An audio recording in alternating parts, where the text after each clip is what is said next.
আমি তো আপনাদের অনেক ভিডিওর মাধ্যমে শ্রীরামকৃষ্ণের কথা তুলে ধরি, কারণ শ্রীরামকৃষ্ণই ছিলেন ঊনবিংশ শতকের এমন একজন মানুষ বললে ভুল হয়। তিনি ছিলেন স্বয়ং দেবতা, যিনি ঊনবিংশ শতকের বাংলার নানান মতাদর্শ সম্পর্কে তুলে ধরেছিলেন। আজকে আমি আবার শ্রীরামকৃষ্ণ নিয়েই কিছু আলোচনা করব, তবে আজকের গল্পটি অন্যরকম। আজকে আমি আলোচনা করব ঊনবিংশ শতকে বাংলা মঞ্চের একজন বিখ্যাত অভিনেত্রী নটি বিনোদিনীকে রামকৃষ্ণদেব কি বলেছিলেন সেই নিয়ে। তবে ভিডিওতে যাওয়ার আগে বলবো, চ্যানেলটিকে সাবস্ক্রাইব করে পাশে থাকবেন, কমেন্টে লিখবেন জয় শ্রীরামকৃষ্ণ। ঊনবিংশ শতকের বাংলা মঞ্চের একজন বিখ্যাত অভিনেত্রী ছিলেন বিনোদিনী দাসী, যিনি নটি বিনোদিনী নামেও পরিচিত।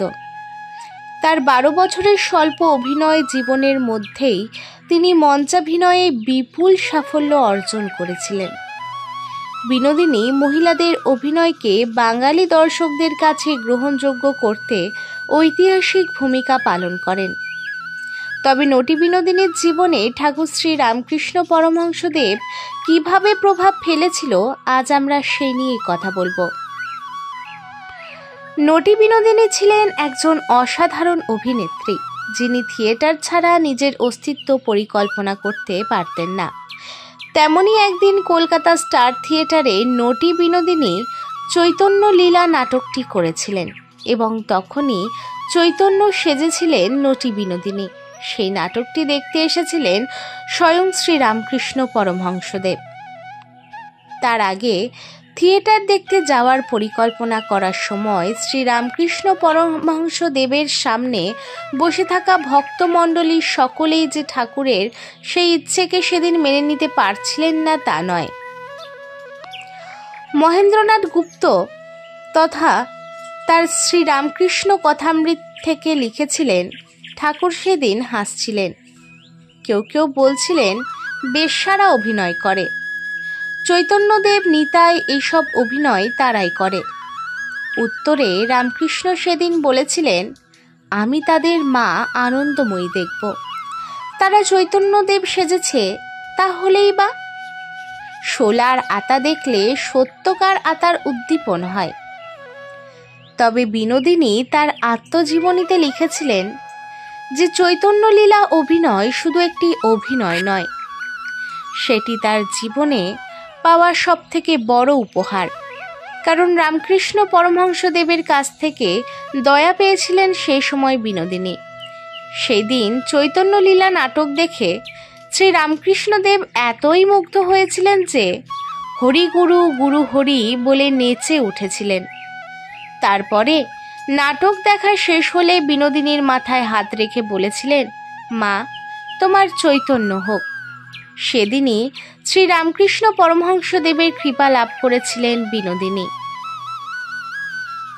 সেদিন নটি বিনোদিনী নাটক দেখে শ্রী রামকৃষ্ণ পরমহংসদেব প্রথমে তাকে পুরুষ ভেবেছিলেন, কারণ নাটকটি দেখার পর রামকৃষ্ণদেব জানতে চেয়েছিলেন, নিমাই কে সেজেছিল গো?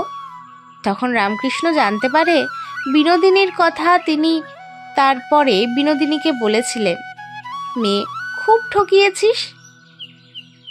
অভিনেত্রীর মাথায় হাত দিয়ে আশীর্বাদ করেছিলেন সেদিন। এবং তখন বিনোদিনী জানতে চেয়েছিলেন, আমি মহাপাপী, আমাকেও তোমার এত কৃপা? তার উত্তরে ঠাকুর বলেছিলেন, পাপ নেই, পাপ নেই, তিনিই সব হয়েছেন, আসল নকল এক হয়ে গেছে। পরবর্তীকালে নটি বিনোদিনী তার জীবনীতে লিখেছিলেন, শ্রীরামকৃষ্ণকে তিনি গুরুর আসনে বসিয়েছিলেন এবং তার অনুরাগী ভক্ত হয়েছিলেন। শ্রীরামকৃষ্ণ বিনোদিনীকে স্নেহ করতেন এবং তার আধ্যাত্মিক উন্নতির জন্য পথ দেখাতেন। বিনোদিনী তার আত্মজীবনীতে লিখেছিলেন যে শ্রীরামকৃষ্ণের সান্নিধ্যে আসার পর তার জীবনে এক পরিবর্তন আসে এবং তিনি অভিনয় জীবনের মোহ থেকে বেরিয়ে আসার চেষ্টা করেন। এইভাবে শ্রীরামকৃষ্ণের সান্নিধ্যে আসার পর বিনোদিনী থিয়েটার থেকে নিজেকে গুটিয়ে নেন এবং অভিনয় জগৎ থেকে দূরে সরে যান। তবে সেদিনের সেই ঘটনা কার্যতই এক মৌখিক ইতিহাসের মতো মিশে রয়েছে বঙ্গজীবনে চিরকালীন অন্দরে। তবে বুঝলেন তো রামকৃষ্ণ পরমহংসদেবের কেমন লীলা। তিনি যেমন মেয়েদের মাসিক বা ঋতুস্রাবকেও মান্যতা দিয়েছিলেন, তেমনি তিনি সমাজে যৌনকর্মী বা বাইজিদেরও মায়ের চোখে দেখেছিলেন, যা আজকের যুগে এসেও আমরা দেখতে পারি না। তাই তো নটি বিনোদিনীকে সেদিন মন প্রাণ ভরে আশীর্বাদ করে বলেছিলেন, মা তোমার চৈতন্য হোক। যেতে যেতে একটাই কথা বলবো, যত মত তত পথ। হ্যাঁ, এটাই হলো রামকৃষ্ণদেবের বাণী। ভালো থাকবেন। আশা করি ভিডিওটি ভালো লেগেছে। দেখা হচ্ছে পরের ভিডিওতে। জয় শ্রী রামকৃষ্ণদেব, জয় মা ভবতারিণী, জয় মা শারদা।